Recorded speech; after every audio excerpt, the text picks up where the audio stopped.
Welcome to a very special series of conversations diving deep into the mindset shift needed for the regenerative transition. Hosted by Emma Chow, friend of the show and active in the regenerative space for a while. She worked with many of the largest food corporations in the world and went on a deep, personal regeneration journey, leading, among other things, to a love for cacao.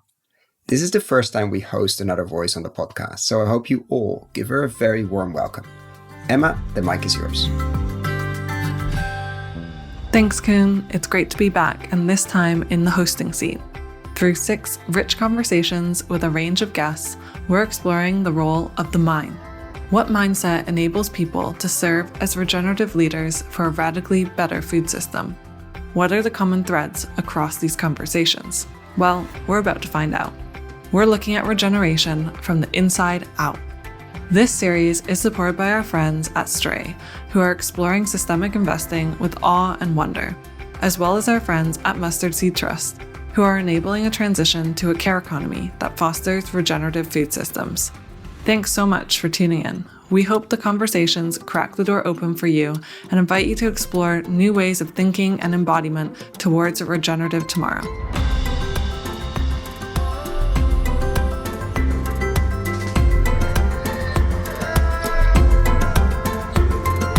Have you ever Googled regenerative mind? Well, probably not. Doesn't seem like many people have, as it doesn't draw up many results or clear definitions. Now, today we investigate what this phrase means, the regenerative mind, specifically in application to something many of us love, chocolate, and how we can rethink chocolate to be part of creating a regenerative tomorrow. There's lots to explore in this conversation. I hope you enjoy it. Thanks for tuning in.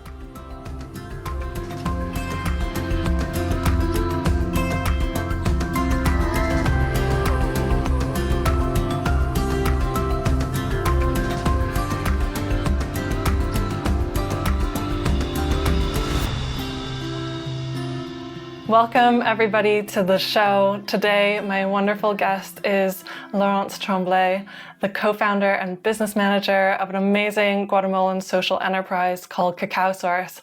And she's also the founder of the nonprofit Give Back to the Source, along with a couple other projects that we might get to hear about along our conversation today. Now, Laurence, I'm so happy to have you in our conversation today because I got to meet the Cacao Source team when I was visiting Guatemala in 2022, but you weren't around, so I didn't get to meet you in person. So thank you for coming on today and being part of this exploration in this series of the regenerative mind. So I want to dive right in and ask you, what comes to your mind when you hear the phrase regenerative mind? And this can be words, phrases, scenes, feelings, objects, smells, really anything. Thank you so much, Emma. It's very interesting because if I'm honest, before this podcast, actually, I never heard about that term. I heard a lot about regeneration, regenerative initiatives, but regenerative mind was something new. I even needed to Google and be like, wait, how would that apply to our mind? And it really got me to think. And I think it's about improvement.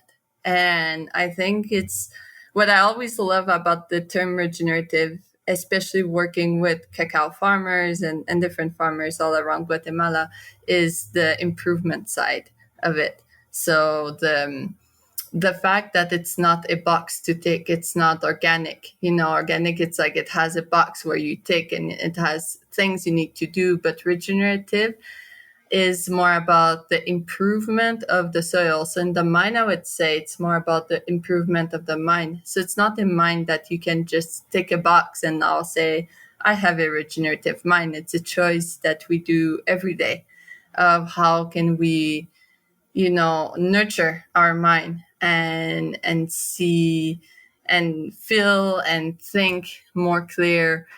So as an image, I see kind of a garden in the mind, a lush garden, where the smells would be flowers and where there's more peace in the mind. So like coming from, let's say, to understand regenerative mind, I try to understand what would a non-regenerative mind look like. And I just imagine a monoculture, of consumption, of the capitalist system, so a mind that really was born in the system of capitalism, that, naturally we react to what we see, to marketing, advertisement, to just taking, the system as it is. And that has depleted a lot of our minds throughout, at least throughout my growing up, throughout my time being in childhood. And now it's just about really re-nourishing that mind, and every day making the choices to just, nourish it a bit better. And it doesn't mean to be perfect, but, just a bit better every day. And I think that's how I would see a regenerative mind.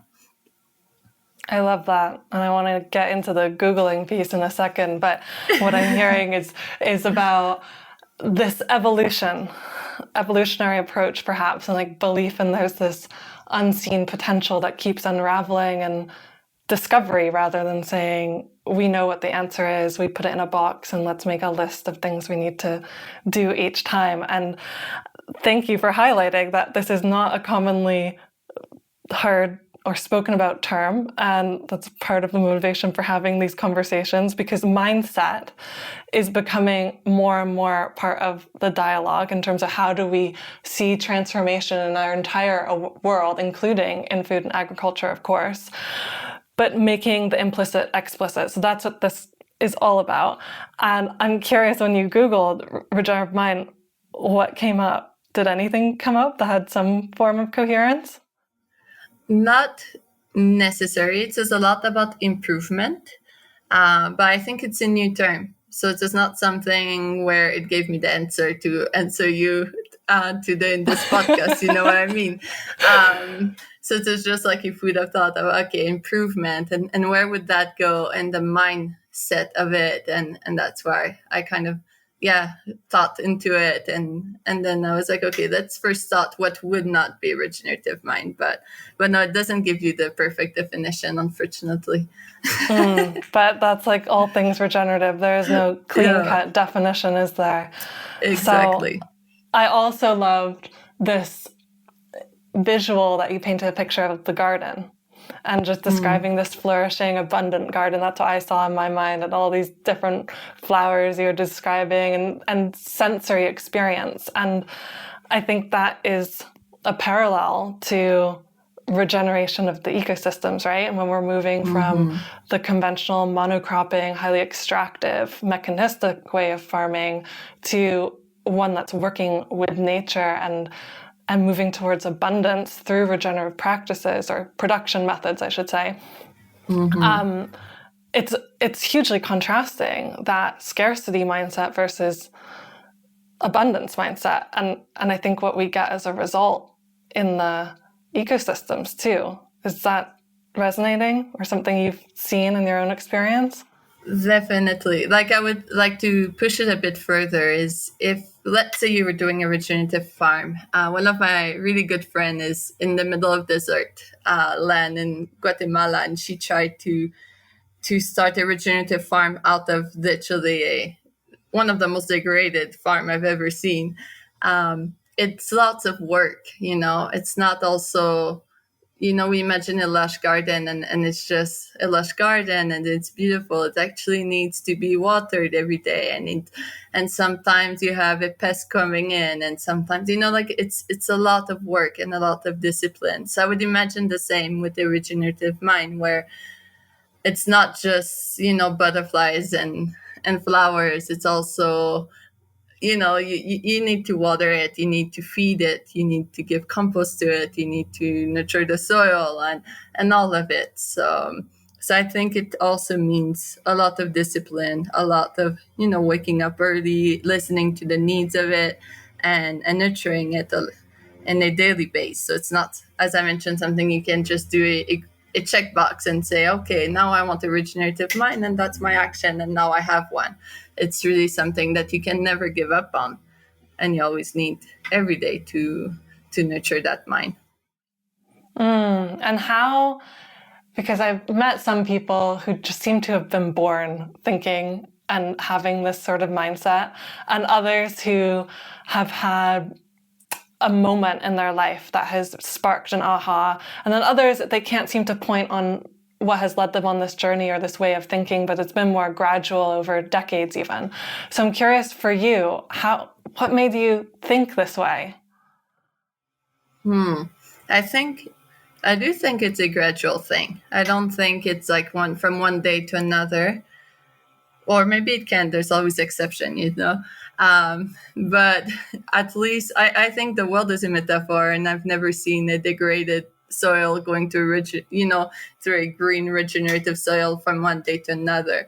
Like it's lots of small things in life and a lot of decision making and choices that you take over and over. For me, I know it started. I remember the first time I heard about, let's say, Nestle. I don't know if it's bad to name a brand, Go for it. but where like you realize, wow, like there's this chocolate brand that I've eaten. Like I loved candies when I was young. I was completely addicted. And then you realize that this brand that actually, is encouraging certain exploitation of nature, and going even further of child slavery. And every time you buy it, you're saying yes to that. So it's this one decision where it's like, okay, from now on, I don't buy any more of this brand. And it's only one brand, it's not starting and saying from now on, I don't buy anything in the supermarket, because pretty much all of it is associated to exploitation in one form to another. But just starting with one. And then you're like, wow, I can do that. Maybe I can do two. And for me, it was like this gradual choice of when something came in my life that didn't feel in alignment with my values, of saying no to it. And not trying to search to change the whole world, my whole habit, but really to take one at a time. Until even today, actually, my choices are still not always perfect. It's very challenging in this society to be 100% ethical. It's almost every choice you need to do to find the sourcing, to find where it comes from, what it means, what it encourages. It's very challenging. So for me, it's a very gradual process. And the further you are in this process, the more opportunities there is to make impact. So, it comes from personal choices until at some point, okay, I say no to this brand, but at this point now we have with my partners a cacao social enterprise. So now we're not only saying no to something, but we're also offering an alternative. So it's a long journey. But on my side, the most important was that every step I take in my journey, it's consolidated. So it's not, how can I say that? It's not a huge change happening that at some point you can't live up to it anymore. It's every choice I make. It's like, okay, how can I consolidate it in my lifestyle? And once it's consolidated, then I can grow and make a new choice. So it's an extremely long process. Yeah, it's like this continuous unraveling, right? Because we're also learning more and more. And once you start to tug that thread, oh, wow, there's so many different paths to dig into. And I want to, especially for all the listeners out there who don't know Cacao Source, because a couple of years ago, I'd never heard of it. And I was so appreciative of someone in my travels who said, if you're going to Guatemala, you must check them out. And it was part of my own chocolate and cacao learning journey, shall we say, because as you're highlighting, the cacao and chocolate industry today at large is hugely extractive, hugely detrimental to people's well-being, and there's economic issues in terms of people poorly being paid, et cetera, and it doesn't need to be that way. I used to sit a couple of years ago and when I would think about a regenerative future, I would ask myself, I'd be like, are there maybe just some foods that don't exist? Like they can't exist? And is chocolate one of them, which I was of course very upset about because I too I haven't been into candy so much as a kid. If we speak about more chocolate, that was my track, and getting into darker and darker chocolates over the years. So that was a bit upsetting for me to contemplate a future without chocolate. So this is genuinely part of my excitement of coming across organizations like Cacao Source that is showing that more than just being neutral, right? And undoing the bad stuff, both for people and for the earth. Chocolate, as we know it, if we reimagine it in a fundamental way, can actually be this beautiful force of positive regeneration. And I think that's even the vision statement on Cacao Source's website. It's something along regeneration through cacao. Like cacao is the tool for regeneration, not just of the earth, but also the social aspect, which is often overlooked. Yeah, totally. For us, not for us actually, from like I can't own this statement, but cacao is medicine, and that's why it's bitter. The bitterness is, a sign of this medicine, and it's not only medicine for our health, but it's also medicine for the land. It's an incredible crop partner tree in an agroforestry system. It's abundant, it's great in agroforestry system. And it's medicine also socially. Like it used to be currency. It used to be abundant in the literal form of finance, in the literal form of society. So it has this potential to be regenerative. It has this potential to be medicine of the land, of the people, of even finance, of everything. And that's for me how it catch my eye, because I never really thought about cacao much.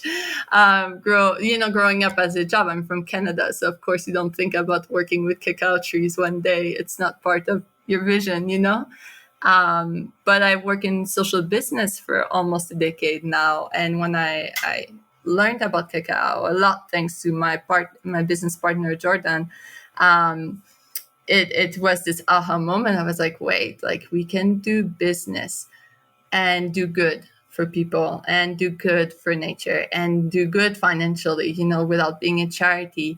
And just and culturally also, it has, a lot of cultural and spiritual weight in the medicine of cacao. So it had this like kind of wholesome, holistic, which is a bit what regeneration is. It's this like full circle, this cycle that you want to build. So for me, it was kind of this plan that completed the model I was trying to build with social business. And now I'm trying to extract this model and bring it in through other types of products and other types of business models. But cacao was really the one that brought me to the realization that it's possible to have a business and do good not only environmentally, but in all aspects. And how, when you and your partners were originally designing the business model and structure of Cacao Source, which I'd love to go into a little bit more, what informed your decision making? Like, were you looking at specific frameworks or teachings, permaculture, I think, which has been part of, your past? What informed that? So I'm completely passionate with permaculture. But if I'm honest, there's like one secret truth is that I have a horrible green thumb. I love digging holes. I love like helping out with my friends. Most of my best friends are leaders in permaculture. And I try to do my garden at home, and it just doesn't work, and I get it all. Like I get the system, but I think there's a magical thing of being able to work with the earth. But for me, permaculture has been amazing in business because it's a system, and it has principles, it has ethics, designs, and what I wanted to see is, okay, I don't have a green thumb, but I'm good with building projects. So let's see if I can bring all of permaculture into the business world, because it's a system. The business world is a system. Business plans that are taught in university are systems that you follow, and it's quite logical. But usually it's from A to B, and you have this one point, and you want to go to the success point, to the profit gain, and that's it. But with permaculture, it's a circular system, so it's from A to B to A, and how can you create that cycle and that flow? So that was when I got to learn about cacao and got to meet up with my business partners, and we were just brainstorming. We were like, okay, let's try to bring permaculture into Cacao Source. How can we create a model that completely is an expression of permaculture, but it's in a business? And that was kind of a tryout. We really went blindly into it. But now it's been almost 4 years and a half that we have Cacao Source, and it's been amazing. It's been an amazing journey. It has grown. We started without investment, without any loans, nothing. And we're still without any loans, debts, or anything. And we don't have any outside investors in Cacao Source itself. And it really grew naturally, actually. And that's been amazing to witness and to kind of see the fruits. Collect the yields is one of the principles. And it's been from the day one, we've been collecting yields, and it's been amazing. And we've been able to share these yields with everyone involved, with the farmers, the women's collective, and the Cacao Source team, which now we're 10 of us, multicultural. So from indigenous to Latinos to foreigners, all in one team, sharing the management and the decision making. Thank you for laying that out. And it totally is, right? It's moving. It's that seeing everything as a system and seeing the interconnection between the different parts. And so with Cacao Source, can you explain a bit about how do you actually work with farmers? Because most chocolate that we might have in our kitchen shelves right now is cacao is a commodity, which is hugely opposite to how you work with farmers. It's not aggregated from hundreds, thousands of farmers. It's single origin. Can you just explain how that works? And also, you spoke about the women's collectives. What is that relationships? What role do they have as Cacao Source ecosystem? Let's start with the farmers. So at the level of the farmers, single origin comes from the fact that every single source of our cacao comes from a certain earth. So actually, when you look into cacao, the palette of taste of cacao is even more developed than the wine one. So imagine when we start working with terroir, which the earth affects the taste, the energy of the cacao. So we never split, we never mix the cacao. So, and when we say we don't mix the cacao, because we often see single origin in some projects, but they single origin that is from Philippines, from Guatemala, from Peru. But a single origin can't be from a country. There's so many earth and different climate within one country. So we don't mix within the farms. So we work in 3 different regions of Guatemala with 6 different producers. And we never mix the producers. We do have exceptions where let's say there's a lot of, because we work with small scale locally owned farms. So there's a lot of farmers that only have a parcela. A parcela is like a small piece of land. So it's so small that it can't produce enough probably to have, a full origin of cacao. So let's say in the origin of Lulala, which is in Nankin from the project of Tuktukdal, they work with 53 small-scale farmers, but they're all from the region of Nankin. So in this case, it's different farmers, but all from the same region and pretty much the same earth. So this is the most extended we go with the single origin. If not, it's small families. So let's say we have an origin in El Cedro, which is in Livingston, and it's just one small family in a village about 1 hour from the Rio Doce, and then our canoe ride to bring the cacao to the closest boat who finally come to us. So it's all small scale, locally owned farm, single origin. And then we try as much as possible to be part of the process of how much is the wet cacao bought from the farmers. So to ensure also that the money goes to the producers themselves. So to meet the producers, know them, visit them on a regular basis, and work with them. So there's let's say the Nankin project. We're settled in Lake Atitlán. Nankin is about 10 hours from Lake Atitlán. it's one of the origin which we can't support as much as we want because we can't visit them as regularly as we want. So in this case, we work with the Regenerative Center, and then we pay an extra amount for every bag we buy from the producers to go into a social project led by the Regenerative Center. So then we make sure that they also receive that support that we give in the farms that are closer to us.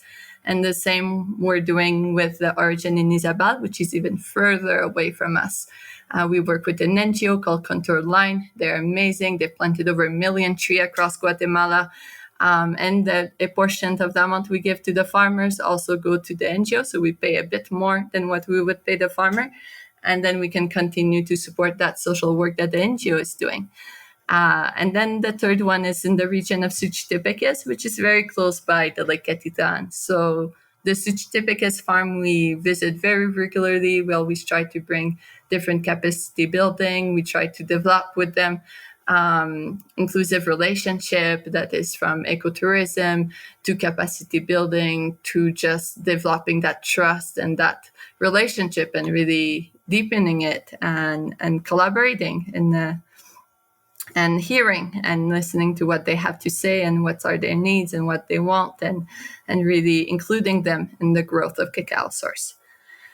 So this is the part of the farmers. For us, it was very important to work with farmers that are not necessarily established. That also comes with challenges, if I'm honest, because some of them were not organic when we met them, and they were not established. And sometimes we look up to, there's other cacao project doing amazing things that works with established collective of farmers. And it looks so simple, and they still offer everything we offer, the quality cacao and all of that. And it looks more simple, but for us, we did consider it, but for us, it always comes back to we want to work with some projects that are less established, so then we can have more of an impact. So really that regenerative mindset. So people that hasn't checked the box yet of, okay, I'm organic, I'm doing all these things, I have certifications, but rather farmers that wants to improve. And that was important in our concept of, okay, let's work with those who wants to improve. And sometimes they change their mind, and sometimes they're like, actually, we don't want any more support, and we're happy how we are, and we want to use chemicals, and it hurts a bit. But we're in Guatemala, and there's a agriculture culture here, and we also need to move with it and to work with it from the start, from where the mindset is not open to change and to see if there's an openness. As soon as we see a small door open, we try to jump in it and be like, okay, there's, that farmer has the door open and wants to make change. So let's work with that farmer. But it's been a journey. It's not perfect. I think regeneration, my biggest learning is it's not perfect. Yeah. I'm not trying to strive towards perfection, right? Because there is no single rendering of that either, because every place is different. Even these different farming regions or farm plots, right? Some of them quite small that you're sourcing from are hugely distinct to the point that they render cacao that tastes completely different. Of course, it all tastes like cacao, but there's the different flavor profiles and palettes that you're speaking about. And that's because of the soil and the plants around it and the flavors of the fruits around it and the coffee and everything. So there's something about this connection with place in a deep way, and not just at a country level, right? But at a plot by plot, it's all different. And how do we honor that uniqueness and the people who are tending to that land and listen to them in a deep way? So those farmers, are they all indigenous? Most, and it's a very interesting, how can I say that, question in a way, because it's if you go in the Pacific coast of Guatemala, most farmers do not consider themselves indigenous. They'll be indigenous descendant, but Guatemala has a very strong history. and a very deep one. So there's lots of hardship in the history. A lot of people were moved from their lands, brought into fincas. Fincas are large scale farms, and they grew up now through a few generations where their ancestors didn't live. And a lot of these farmers won't necessarily consider themselves indigenous, and I think sometimes, especially in the part of our cacao is sold as ceremonial cacao, and we see farmers, I don't know, there's people has a romanticization around cacao farmers, which most of farmers are Catholic or evangelist. Guatemala is an extremely religious country, and on the coast where most big fincas are, most of the farmers see themselves as Latinos, because also there's been lots of mix within the years of the Spaniards or Germans coming in the country, and so it's an interesting question. Most foreigners that would come in and go to the farms would say yes, they're indigenous. They do seem and they do look indigenous. But it's a personal question for every farmers. In the Lankin region and Alta Verapaz, most of them are indigenous, so they do consider themselves indigenous, and some of the practice are still there. The language is still there. Actually, when we go, we usually have a translator from Spanish to Quechua, because most farmers don't speak Spanish. But then again, when it comes to traditions of the Mayan indigenous culture, it's also a tricky question because it's not well seen in most communities to practice indigenous culture. So yeah, it's a it's a good question. But yeah, I would say all of the farmers we work with right now are from Mayan indigenous descendants. So something in their ancestral lineage does have this inherent connection with cacao, which, as you mentioned at the beginning of our conversation, is a medicine, right? And cacao itself translates into food of the gods. So I was curious to see like that ancestral healing line as well, how that traces through the farmers. In that point, it's interesting because some of it is also still kept secret. So let's say we had a farmer that told us that his father would have him do a ceremony when they plant the cacao, but he wouldn't tell us what the ceremony is, or he wouldn't go further into it. He's like, oh no, I can't share about that. So also a lot of the culture and traditions, some of them are still there, but they're just not spoken of. Or they're like gonna be at night at like 2 a.m. You're gonna start hearing something happening in the bosque, in the woods. But yeah, it's still something unspoken, and I feel these questions often I like when they're answered by the farmers themselves. Are you indigenous? Do you consider yourself, or do you practice? I think it's the ones that should be answered by the community themselves. Mm-hmm. Yeah. Well, and then I want to give a bit of space for the women who you work with too, because a lot of the story of Cacao Source and the impact, it's having incredible effects on women in the communities, both in the processing of the cacao when it gets to San Marcos, but then also at the kind of in the journey between. Can you speak a bit about who these women are who you work with and what that has been like? So we work with 7 Women's Collective in San Marcos, Laguna, and Lake Atitlan. And how we work is usually we connect with the leader. And most of the leaders we've connected, or all of the leaders, if I can say, didn't know how to process cacao. So we were more looking for threats than someone who knew the work of the cacao. And then once we found these leaders, we would train them to process the cacao and explain the whole, like, how do you roast, where can you go grind the cacao, the peeling, and we would walk them through the process, and then they would start leading a team. So they would work with their neighbors, some family members, some single women, women in need of work, and then they would process all of the cacao of Cacao Source. So the ideal is it's very easy to process cacao. There's industries in Guatemala City where we could send our cacao beans and they would do the whole process with it for us with all the license and make our life probably much easier, if I'm honest. But then where would the money go? So it would go in the hand of one person probably and maybe few employees, but not really in the hands of the community. So the goal with the Women's Collective is how can we ensure that all the incomes we generate with Cacao Source goes back to the community, especially the local community of Guatemala from rural areas. So that's how we started working with the Women's Collective. So the women's are doing the heart of the work, really. The whole process, hand peeling every single cacao by hand. It's a lot of time. It's a lot of heart.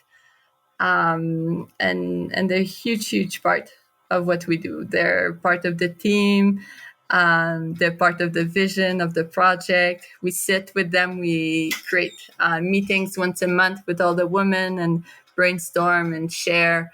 And we bring our vision in. Sometimes they're happy, sometimes they're not happy. It's a very, very human project. So the more people we work with, also the more human challenges comes in. And it's been a journey to go through it, especially we're different cultures. Our team is also extremely multicultural. So it's been a nice process. A not perfect one once again. So sometimes we do mistakes. Sometimes we think we're doing something right and we're like, actually, no, we want to change that after hearing feedbacks and growing. So we grow as the women grow. So I said we're offering capacity building, but they're also inputting a lot in Cacao Source and helping us grow a lot. So it's definitely a two-way relation. And the goal was to have them independent. So, for example, probably our biggest success, in my personal belief, is the first women collective we started working with. Now her sister went to the US, and with her sister, she started her own brand of cacao, Maya Moon Cacao. And this is amazing. And she still worked with us. She still processed some of our cacao when she has time and her own project have been completed and she has more space. But it's really the vision of Cacao Source is how can all of the groups we work with that are completely independent, the farmers and the women, we don't have any contract with them that say they can only work with us.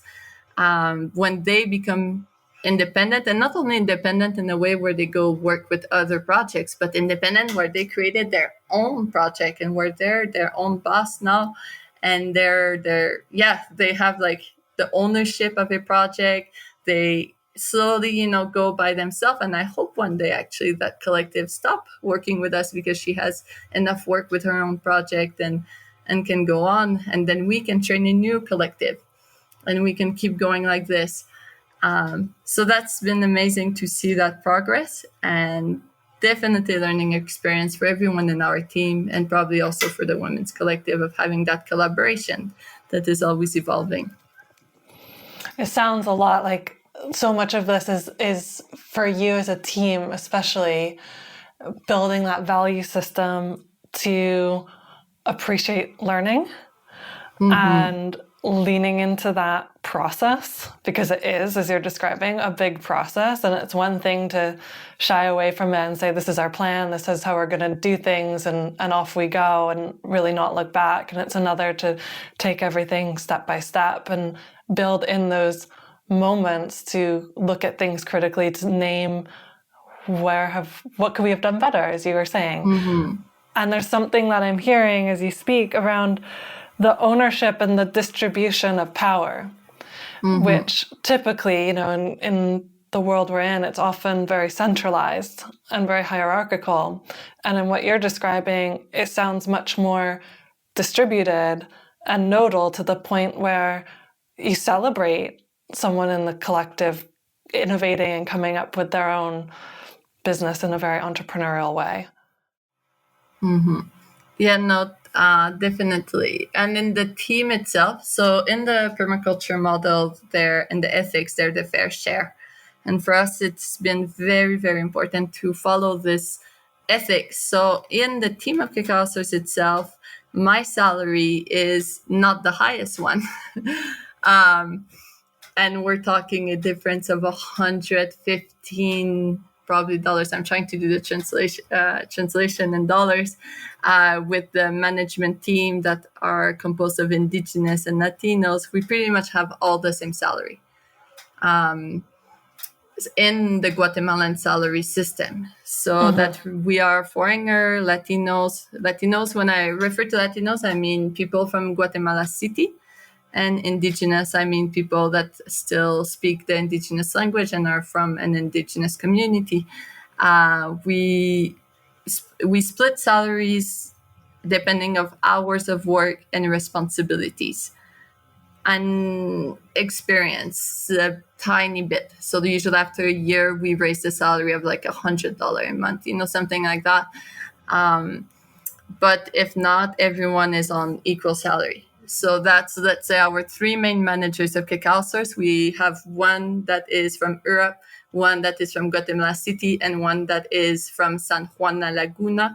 And the three of them have the exact same salary, which is almost it's not happening in Guatemala this way. So we're very proud of it, and we want to keep it this way, because I feel that should be the future.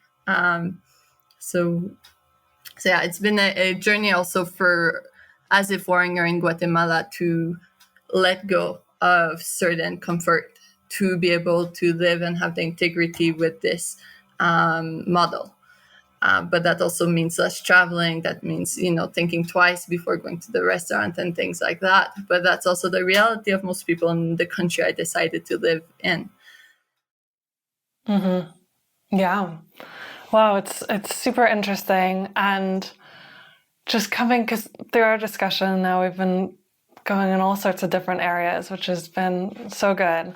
And I want to come back to the regenerative mind and this piece of mindset, which so clearly is underpinning and affects every aspect of your work and what Cacao Source is. But how important do you think the mind/mindset is in evolving our current food and agriculture systems? Do you think, A, do you think it's important or not? And B, do we focus enough even on it? I think it's everything, if I'm honest. In the way that the growth of our agricultural system and of businesses and the way we work in life, I'll start with the choices we make. And the choices we make is completely in relation to the mindset we have. So I don't think we could really see change in this world if the mindset don't change. And what was the second question? Sorry. Well, do you think we focus on it enough? Yeah.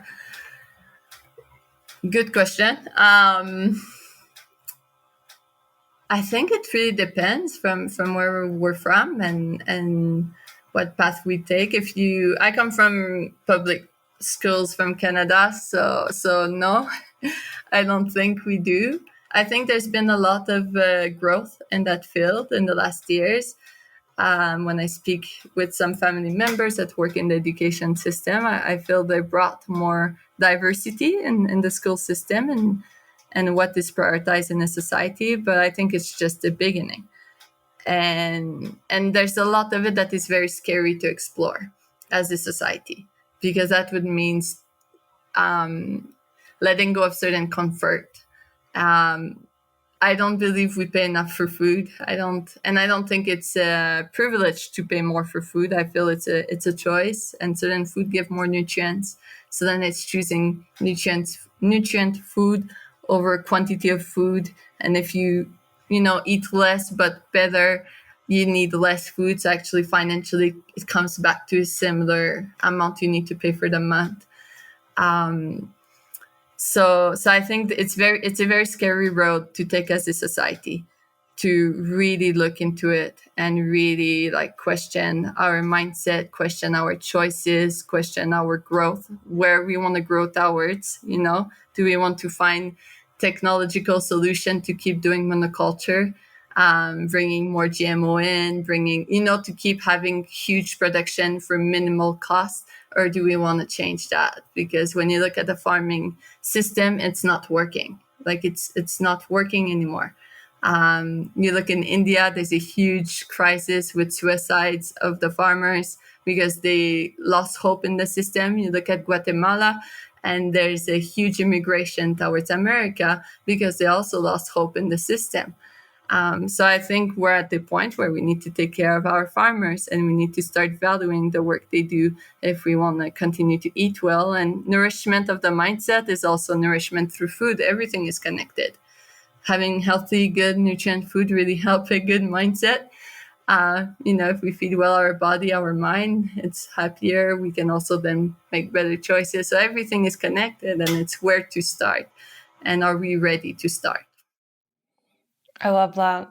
I also love the direct connection, literally, between the gut microbiome and the brain, right? That there's a connection and growing evidence. And I know other conversations in this podcast series that listeners can go tune into to learn more about that. But as you say, there's a lot at risk to the current system if we dig into this area in a big way, because it entails uprooting entire belief systems, right? Rather than saying my food is for my calories and volume, I say my food is to fuel my body and give me high quality nutrition and bring life into my body. That's going to lead to very different outcomes in what I put in my shopping basket and put my dollars to, and that value of food piece that you're highlighting. So yeah, I'm with you on all of that. And you're speaking a bit about education. And I, like you, grew up in Canada and in the public school system, and nothing really was ever highlighting the mindset and the inner capacity side of things. But I want you to speak a bit about the nonprofit and give back to the source, because I know in one of our calls before this live conversation, you're speaking about an upcoming project which is all about education. It's a school. So tell us a bit about that. And I'm curious, will there be anything that focuses on the inner world as well as the outer world? That's a very good direction.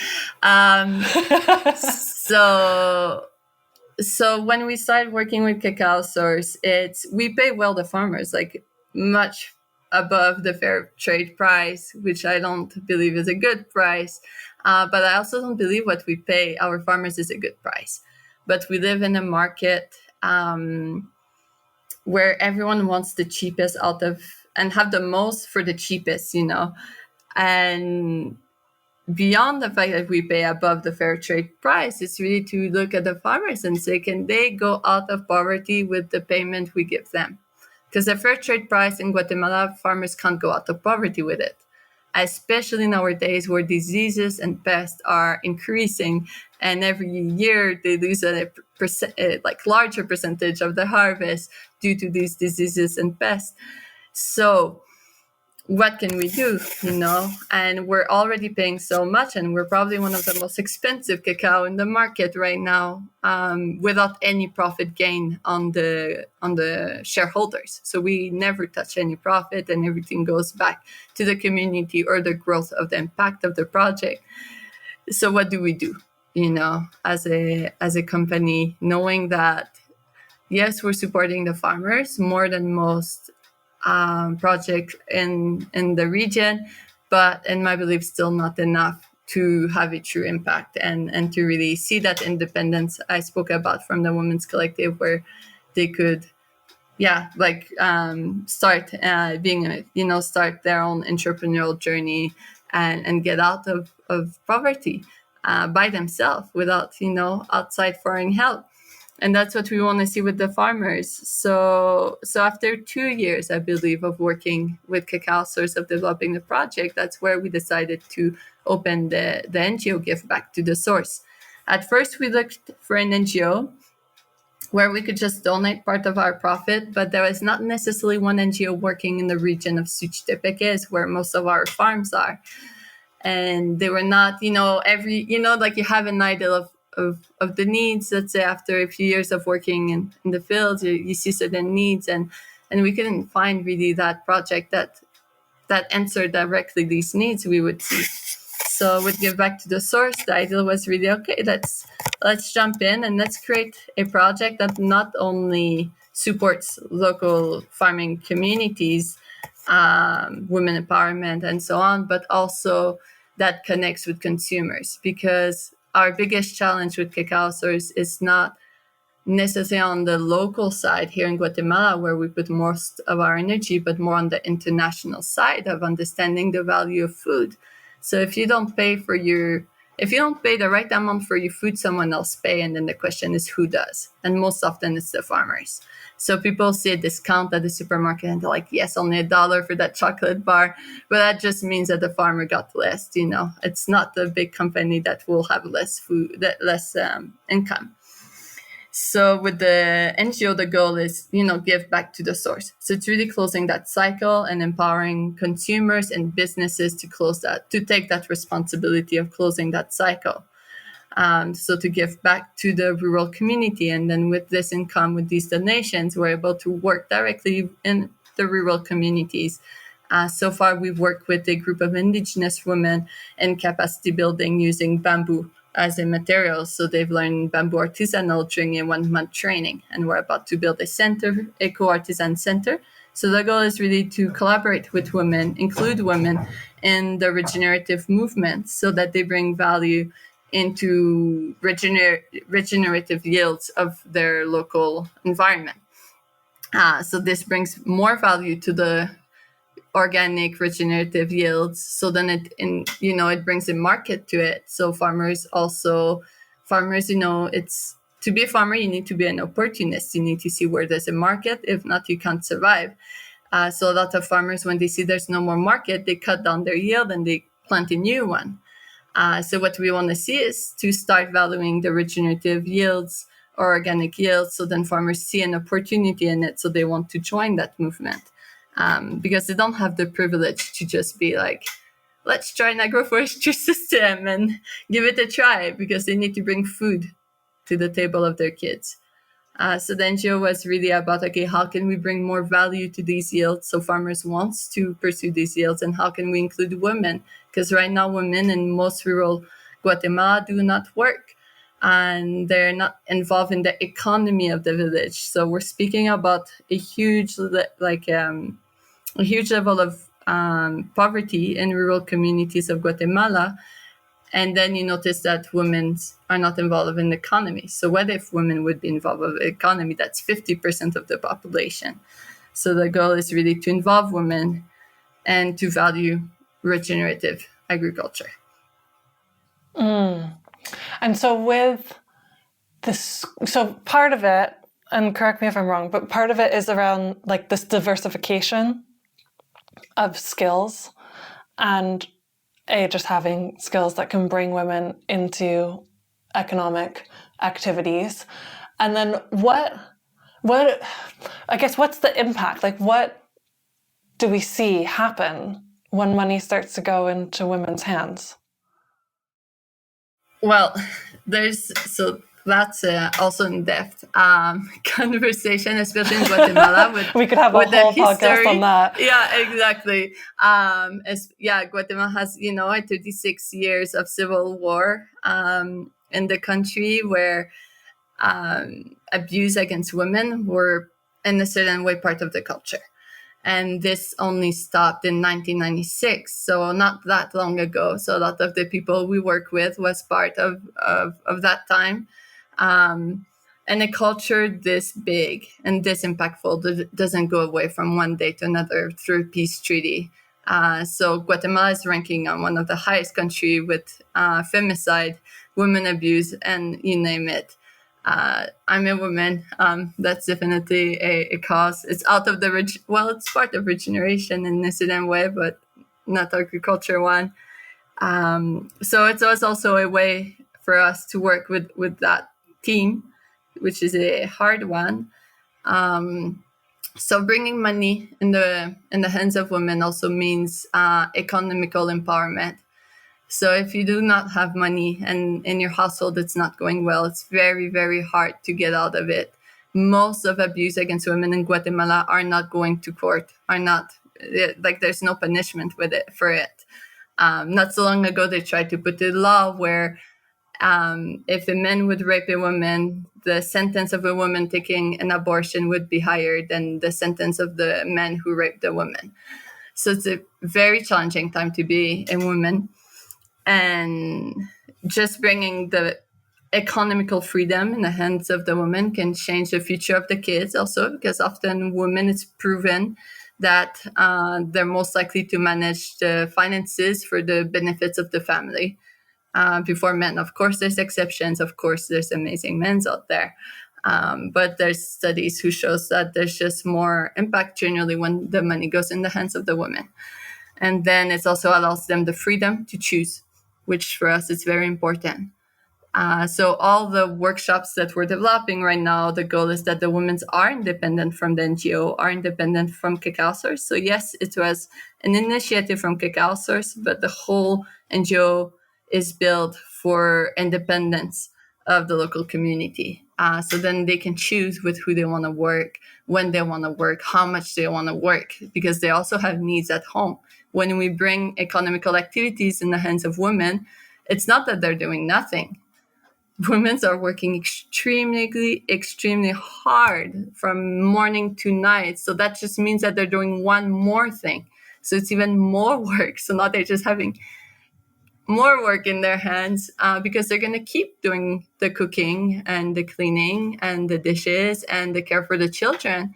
And on top of that, they're going to do the economical activity. So that's also something we need to consider when we bring these workshops in and capacity building to ensure that we're not also overworking. But the only challenge right now with the work that the women do is that they're not valued for it, which is the history of women, of doing all this housework, is that there's no economical value for it. So we want to bring economical value to the work they do, but we do also understand that they're going to still have to work at home unless the culture starts changing like it did in some of the Western countries. But that's at the own rhythm, of the communities. Yes. There's something that was coming to me just hearing you speak around maybe part of having what we're calling a regenerative mindset is the courage to break cycles, right? You're describing all these deeply entrenched cycles that are very difficult to overcome, but believing that they can be broken and rewritten in a much more positive light. And belief in the potential and seeing beyond the current reality. And the other piece that was coming to me was the best way to apply the regenerative mindset in the most helpful way of service for society is when there's such a clear vision and mission. Like our whole conversation, that's just so clear what the North Star is, like who you're serving, where that place is. And everything is just oriented to that. We started with Cacao Source, the business, and now moving into the areas of need that you identified in these communities of focus.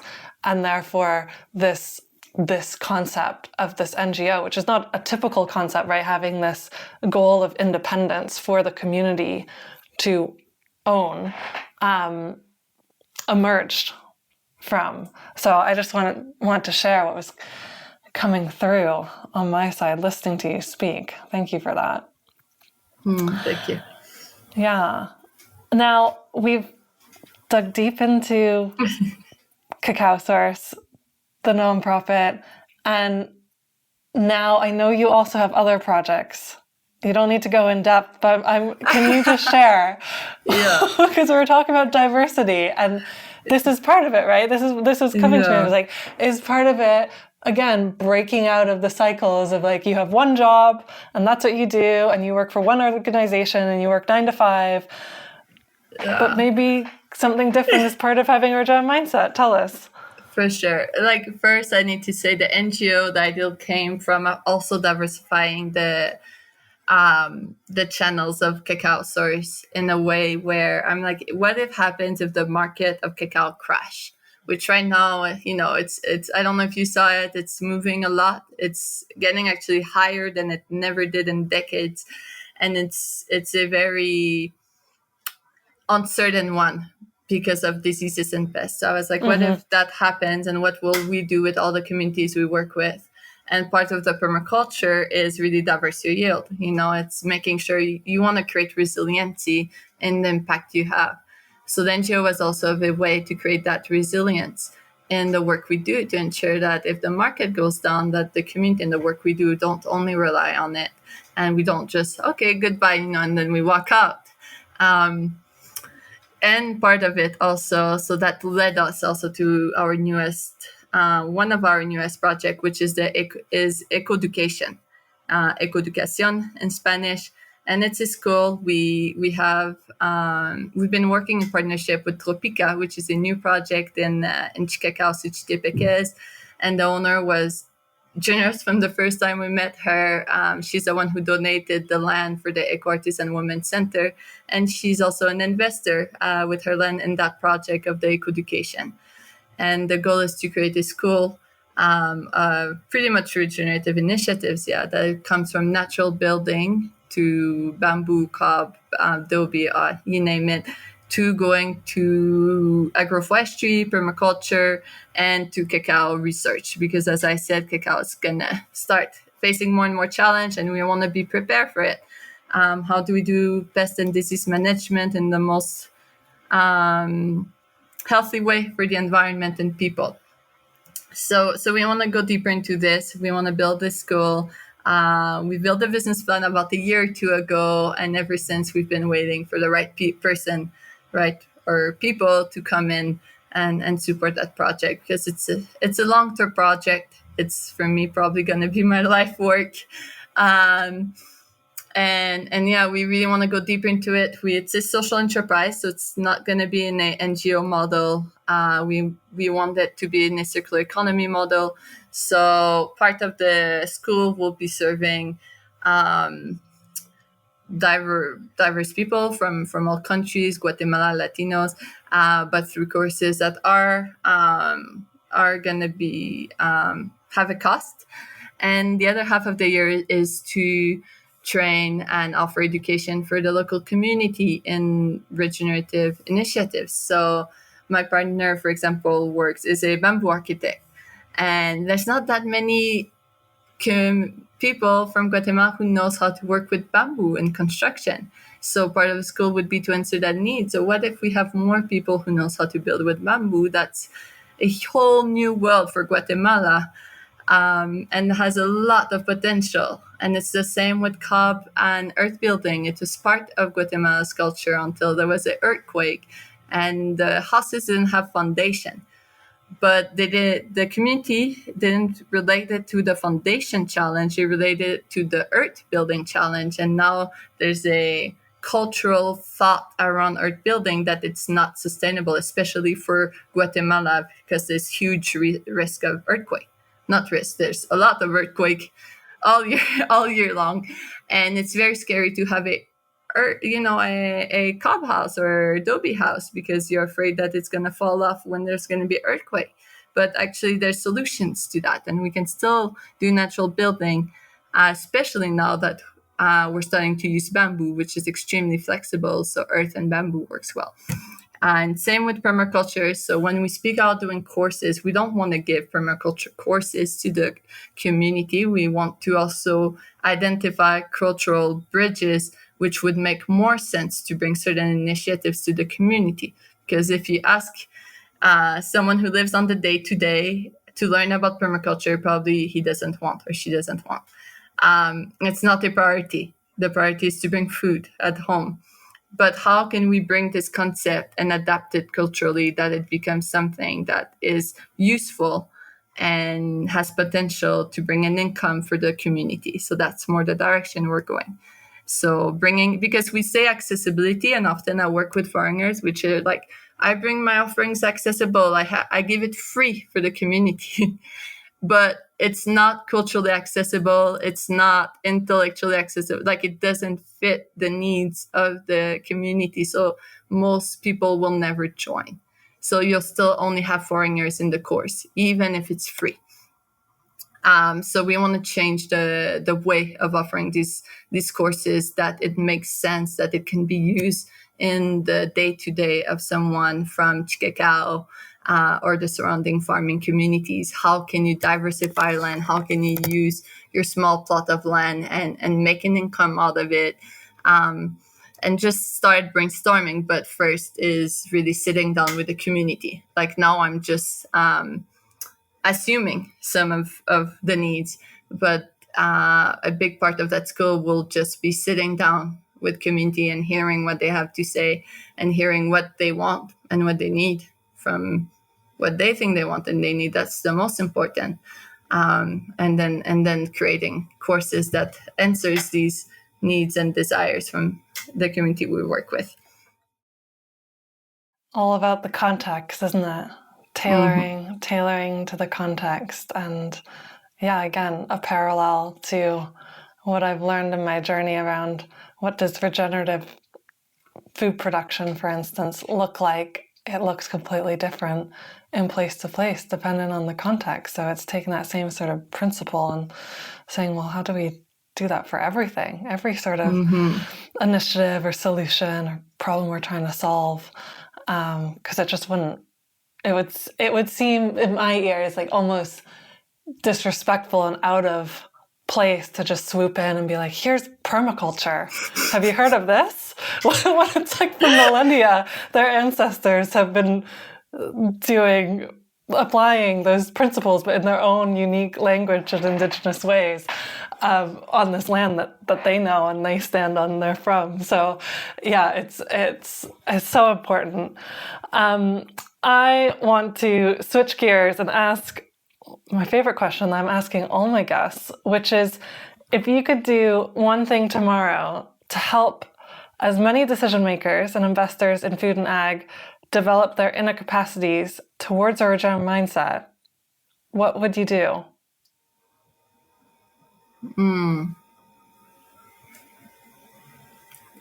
I think take responsibility. I think that's like the first mindset for everyone who wants to take that path. Is it all starts by personal responsibility.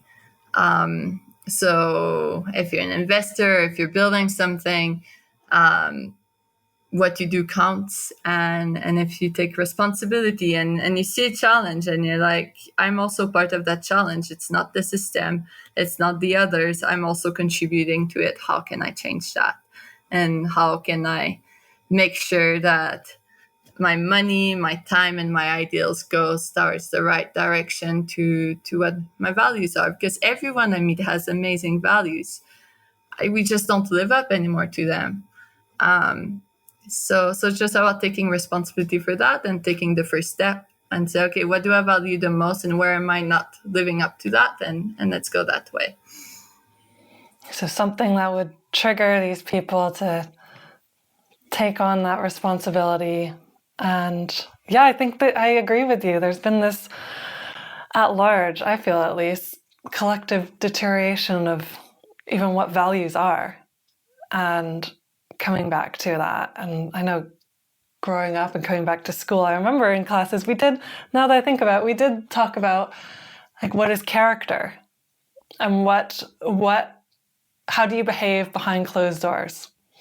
How do you hold yourself, and what integrity do you carry? And that's integrity. That's a word that you've mentioned at least once in our conversation, and I love and is one of my own core values. So maybe that's an invitation for all of us to start. Like, what even are our core 3 to 5 values? Where do I stand? A funny story about that. When I was probably 20, one of my friends called me out on my integrity. And if I'm honest, I love Google, so I Googled it. I was like, what is actually integrity? And I never was taught even the word, like what it means. I heard it when I was 20, but actually I never was taught what was integrity officially. And I needed to Google it. And I was like, wait, like you can live up your actions to the words you say. How amazing is that? And then you feel great inside of you. That sounds great. I want that. Yeah, like that feels nice, because when you're out of integrity, you feel it. It's like this ache in the heart and your body, and it doesn't feel good. And then you're scared someone will find out that you're not, you're out of line. And from that day, that was, I think, when you were asking that aha moment of like something that switch, which starts a path, that was probably one of these, where I was like, wow, there's this whole world which I can feel good inside of me because I live in integrity. And that's the path I want to do, because it's not nice not feeling good. Wow, what a moment. I'm so glad you had that friend in your life who called you out on that, and you turned to your friend Google, which we now know you love, me too, to give all the answers that we think we know but we don't know. And for sure, I hope you feel this way. It's so clear, even in your energy and the way that you speak about all of these projects and the alignment. Like it's all very connected and aligned from a place that's much deeper than the rational mind. Thank you.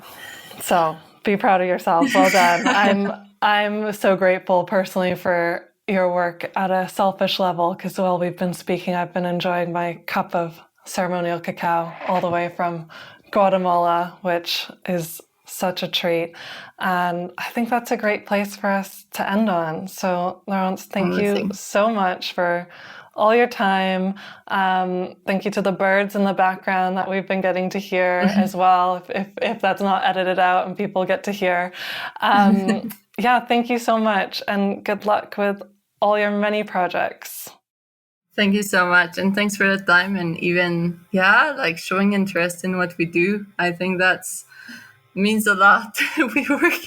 we work every day, and once in a while when the work you do is seen, it just means a lot of like, wow, like, okay, something is happening.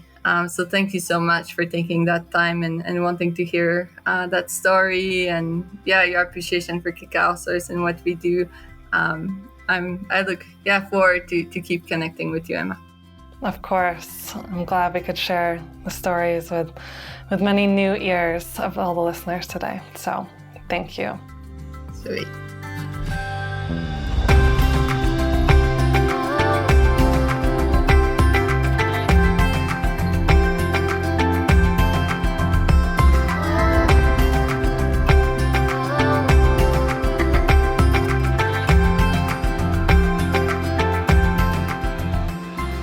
Thank you so much for listening all the way to the end. For the show notes and links we discussed in this episode, check out our website, investinginregenerativeagriculture.com/posts.